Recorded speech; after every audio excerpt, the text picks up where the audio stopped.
როგორ ახდენს დიაბეტი გავლენას დაორსულებაზე? დიაბეტი შესაძლებელია გავლენას ახდენდეს დაორსულებაზე, თუმცა ეს იმას არ ნიშნავს, რომ ის ხელს უშლის ორსულობის დადგომას.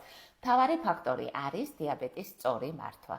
და მაინც, რა გავლენა შეიძლება იქონიოს დიაბეტმა ორსულობის დადგომაზე ან თვით ორსულობის მიმდინარეობაზე? თუ სისხლში გლუკოზის დონე ხანგრძლივად მაღალია, შეიძლება დაირღვეს ჰორმონალური ბალანსი, შემცირდეს ოვულაციის სიხშირე, გაჩნდეს ციკლის არარეგულარულობა. თუ ქალბატონი არის ინსულინ რეზისტენტი, ინსულინ რეზისტენტობა ხშირად ასოცირდება პოლიკისტურ საკვერცხეების სინდრომთან, რაც იწვევს ანოვულაციას და ორსულობის შეფერხებას.